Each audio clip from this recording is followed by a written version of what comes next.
Business Brain, episode 631 for Casual Friday, March 14th, Pi Day. Also, National Legal Assistance Day and National Legal Assistance Day, 2025.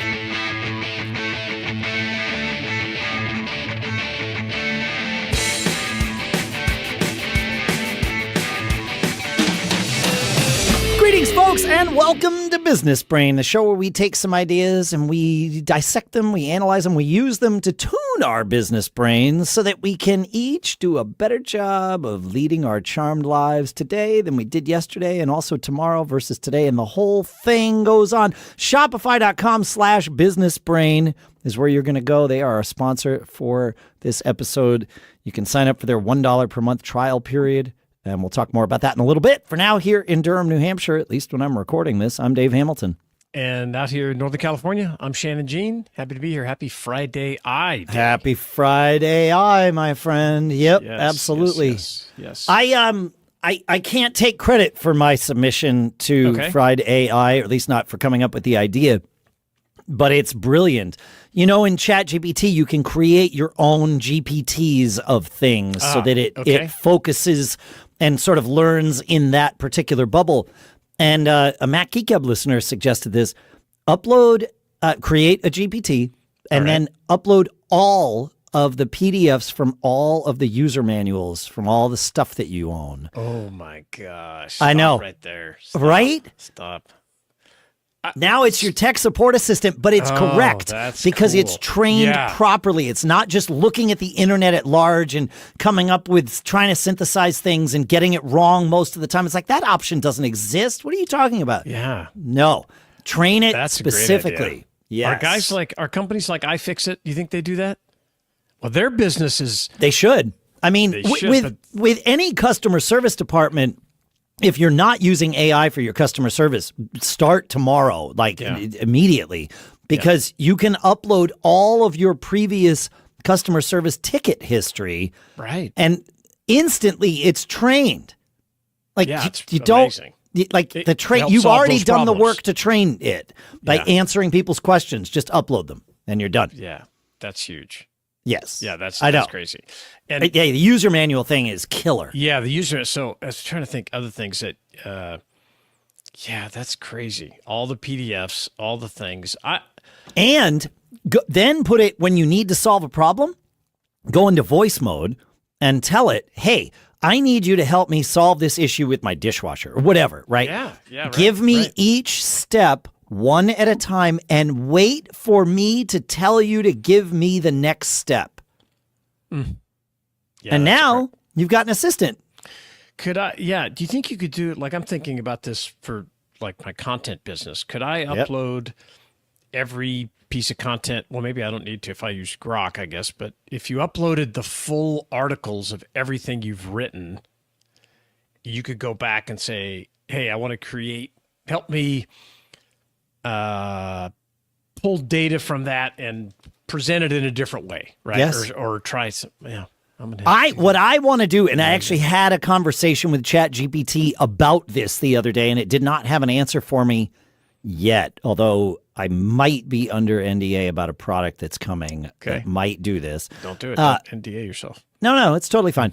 What I want, because I talked about this on my other show before anything came up, but what I want is I want it to be better trained on me. Yes. So if I am okay with relinquishing the privacy of what I'm about to describe, then I want some AI engine that I can upload the entirety of my email archive. Now, that's not everything about me, but it's in terms of one source of data, one store, one easily digestible clump of data. Man, it's structured, it's there, and it's dated. It's got who it came from, who it went to, and there's nothing currently that exists to be able to do that. But amazing. If you keep all your email in Gmail, I can't imagine that we're not Gemini. Gemini ought to be able to just go in there and tell you. Yeah, I think, and that's not what I'm under NDA about. But real soon now, I would assume Gemini is going to be able to do that for you. I hope. Yeah, I would think so. I want to do something like here with the podcast. I would like to be able to, I've mentioned it to you where, hey, I want the 600 episodes, 630 episodes we've done. I want to put them on some device that I can leave give to my kids so they have us talking for 10 years. Not that they want to listen to it, but someday. No, but index it for them. Yeah, index so where they could pull it up about a topic and hear us talk about it. And as nice as that is as a legacy for our kids, what about for you, our audience right now? We would like that. Yes. Okay. Yeah. I like it. I have I have the opposite of that. I want to talk about that for my Friday AI. All right, so you know that we're all about working smarter, not harder, and that's exactly why I use our sponsor Shopify to sell merch for my other businesses and podcasts. Seriously, it's so easy. I barely remember setting it up. It happened all in one day. In fact, the first time I used it, from having the idea at a staff meeting in the morning to selling our first product by the end of the day.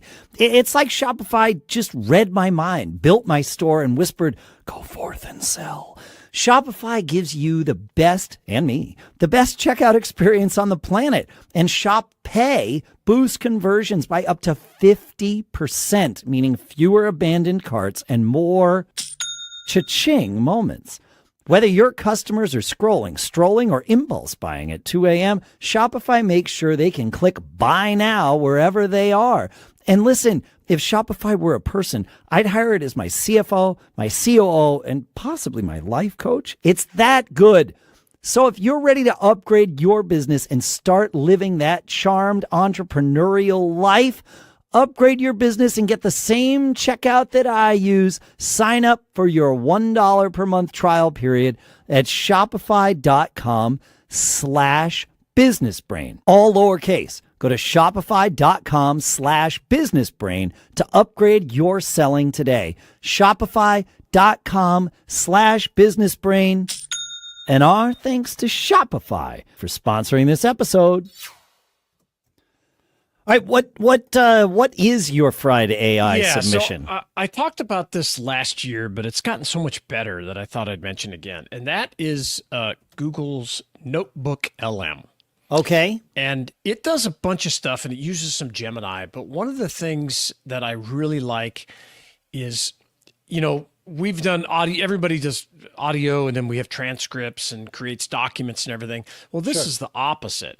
You take your PDFs, your articles, your anything, and put it up and upload it to Notebook, and it will create audio for you.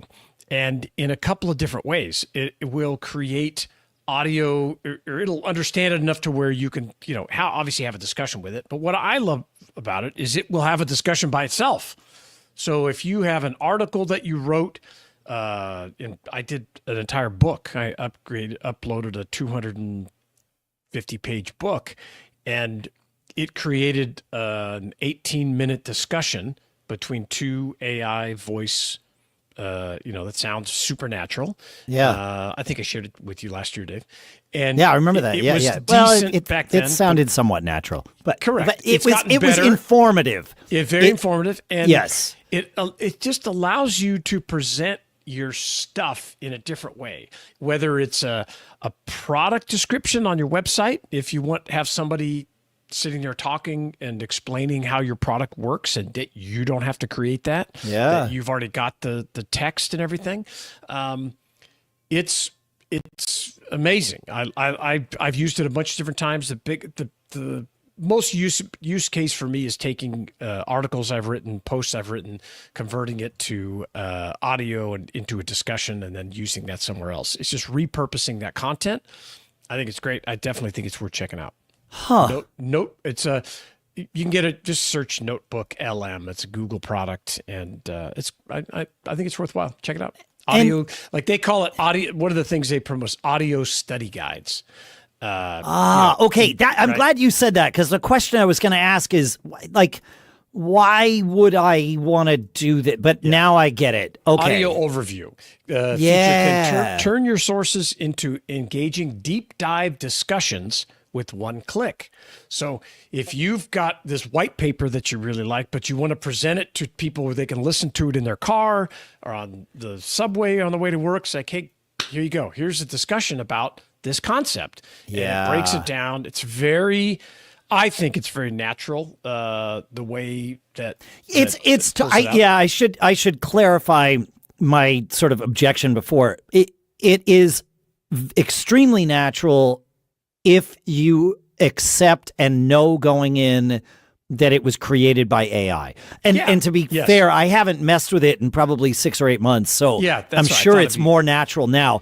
But initially, people were, not you, but other people were like, oh, this is going to be great. It can just build our podcast for us. And I listened. It was like, well, yes, if you make sure people know that it's AI, and then it's fine. It's like, okay, great. No problem. So you could have, if you send an email out, like one of the ways I use Loom all the time. They have their we'll talk about that, their AI in a future episode. But I answer emails with Looms all the time. If somebody sends me an email with like a paragraph of stuff, I'm not going to type that out. I just jump on Loom. I have their email in the background as the video or as thing, and I talk and I say, hey, this is what's going on here. You can use NotebookLM in a similar fashion. If you have a bunch of content you want to present and to people that are not going to read it too long, didn't read. Yeah, right. Try using this way. Oh yeah, no, I love this idea of coming up with and this. Over the years, people have tried to solve this problem in many different ways of taking articles that you want to read but you haven't, and then delivering them as audio content, right? And it for a while it was just like, well, we'll have some robotic voice just read the article to you. It's terrible. Yeah, this is the best version of that so far by far. Yeah, I would agree. All right. Yeah. I gotta use this more. Check it out. It's specialized. It's kind of like we talked about Grok being really good with if you're using X as a data source, right? It's just here if you're going to do this. And I love the audio feature built in ChatGPT too. This is just different. It presents it back to you in a different way. Well, it's meant to be. It's meant to just be passively consumed. Correct. Versus the ChatGPT audio is interactive. I did notice a very, to me, valuable thing about ChatGPT's audio interactions, because I do it a lot. And when I started doing it, and up until very recently, I would ask it a question or whatever, and it would give me, the answer, and then we would start going back and forth, right? Like that's what we do. And if you haven't done that, maybe now you'll start, or maybe not. Because I'm used to conversing with humans and not robots, I had gotten into a habit, or just been in the habit, and it carried over to ChatGPT, that when it replied to me, I'm alone in my car driving, using ChatGPT. When it replied to me, I would feel an obligation to reply to it quickly. And there was something we were going through, and I went to reply, and before I said any words, I stopped myself, and I was like, I'm not sure how I want to formulate this. And so I just sat and thought about it for a minute or two, and then gave my, hey, that's great. What if we look at it this way? And I had collected my thoughts. I knew how I wanted to prompt it. Of course, I've been using ChatGPT for several years, so I've learned what it's good at responding to and, that sort of thing. But that freedom of not being obligated to respond immediately, it turns out is super powerful. And now I use it all the time, where it's like, and sometimes I'll forget that I have a session open. Like, I'll forget that I need to give it a reply. I'll know that there's a session open, but I'll be, I'll stop. Okay, yep. And I'll just start cogitating and driving and sort of, day drifting and dreaming like you do when you drive a little, and letting that sort of, background process percolation happen. Yeah. And then it's like, now I know what I want to ask it next. It's like you're 10 minutes after you've had a conversation with someone, you're like, dang it, I had a perfect comeback for that, or a perfect reply. Well, now you get that. waiting. It doesn't care. Doesn't care. Yeah. It doesn't care. Do you say thank you? I do say thank you to I it do sometimes. too. Yeah, I think that helps. Well, they say it doesn't matter. I know, but I just built that way, I feel guess. like when our robot overlords take over, It'll be they history. may go back the history of those of us that were polite to it. And, I love it. And the reason I keep doing it is to stay in the habit of being polite. Of course. I think It's that's great. not as much. It is a little bit about the robots. I'm not going to lie, but it's also I know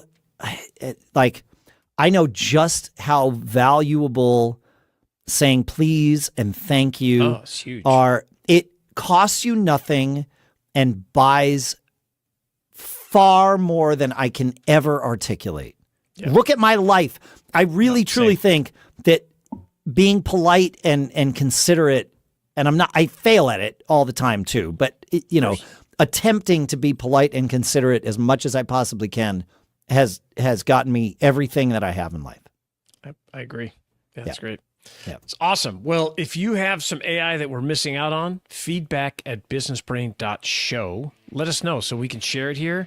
And then also leave us a review, businessbrain.show/review. When you enter your review, you'll be entered to win a MacBook that we're giving away this year. Yep. A MacBook, folks. A total MacBook. businessbrain.show/review. That's where you got to go. And then send us an email, feedback@businessbrain.show, so that we know you sent in that review. And add something to the email, too. It's totally fine. Keep living that charmed life. Have a great weekend. We'll see you next week.